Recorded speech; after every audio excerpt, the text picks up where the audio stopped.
one of the most powerful men in Hollywood.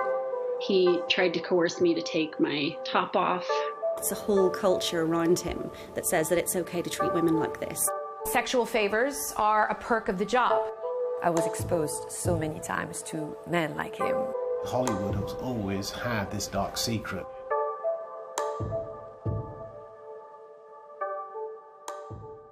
He was one of the most powerful men in cinema, but his spectacular fall from grace has exposed one of the biggest scandals in Hollywood's history.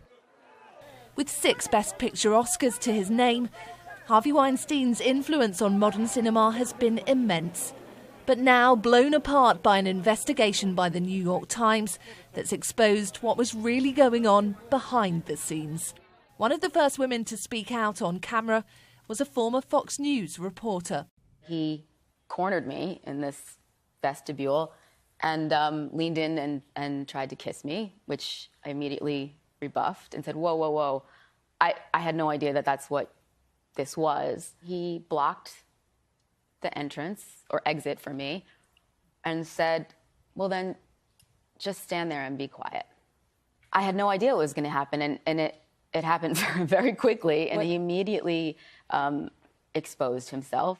Then the New Yorker published even more serious allegations. An Italian actress alleged Weinstein forcibly performed a sex act on her. She and 2 other women also claimed he raped them. Weinstein strenuously denies any non-consensual sex. You needed 2 reputable institutions like the New York Times and the New Yorker that had the resources and the inclination to push for this, for it to happen. There were people in LA and in New York who had heard and knew about some of this, but they needed people on the record, and they needed to nail the stories before they could ever publish them.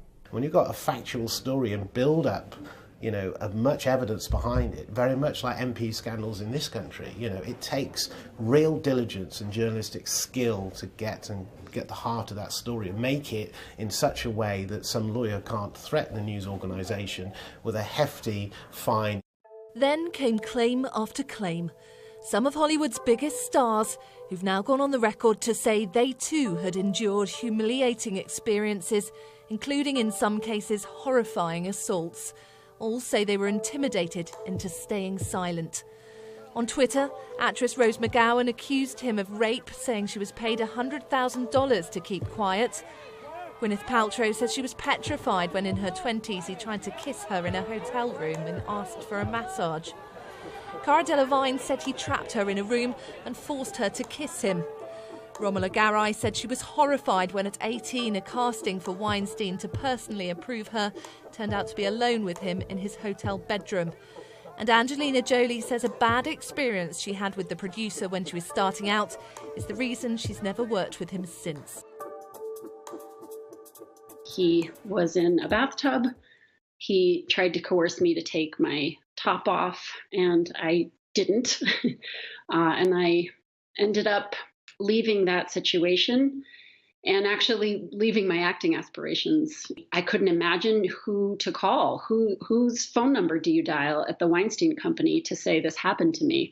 And who on the other end would believe me? We went to his office and we had a great conversation about his current film and the film that I was pitching. He seemed genuinely interested, and I was excited. After about 30 minutes, he asked to excuse himself and go to the bathroom. He returned in nothing but a robe, with the front open, and he was buck naked.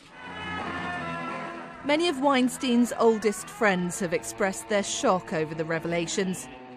Meryl Streep, who once called him a god, has said his behaviour is disgraceful.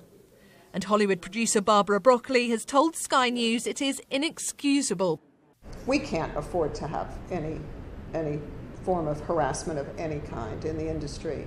You know, you're working with people who are very committed and very vulnerable, and it's a very intense industry, and we all need to look out for each other.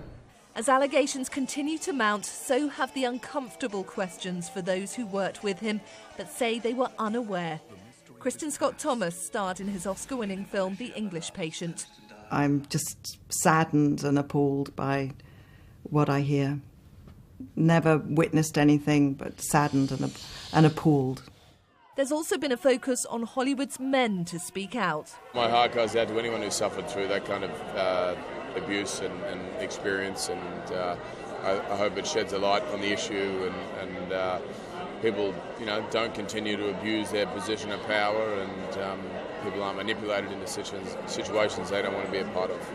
There have been a lot of people who have come forward and had to be really brave and saying some very personal things, and I think all of those things need to be respected and seen all the way through. The time we're living in right now is like revelations. We're getting to see the way things really are behind closed doors, and now we have to make a conscious choice about who we are and how we're going to go forward. And I think the only way to do that is for us to know exactly what's happening. I have received. He helped make some of the most critically acclaimed movies in modern cinema.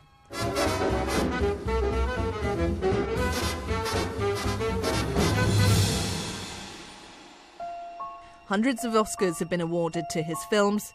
The industry joke goes, in an acceptance speech, most actors thank God, their agent, and then Harvey. You sit here and think of something to say. I'll do that.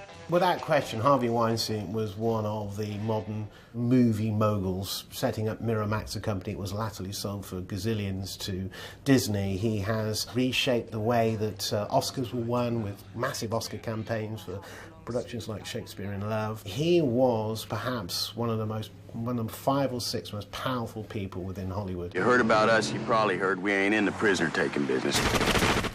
Weinstein was always fiercely proud of his reputation for supporting art house movies. I'm not here to do the, mainstream movies. My movies are The English Patient and Pulp Fiction and Inglourious Bastards. I want to take the audience on an incredible journey. Known for being a tyrant and a bully, he'd been cast out before by Hollywood. I had 20 years of unparalleled success, broke all the rules, did fantastically well, had a big argument with Disney. It was tough time. I stood up for what I believed in, and then I spent 5 years in the wilderness not doing well. I'm so happy that there's an Act 2, and I'm going to appreciate it a lot better this time. I'm a lot more humbler. People have described you as God, the Punisher, a tyrant, a puppy dog, ruthless and a perfectionist. Which of those most describes you, or do all of them describe you? A perfectionist mostly. I'm ruthless for the movie. I'm a tyrant for the film. My loyalty is to the movie, not to anything else. Today it's almost, a bad word to be a good producer.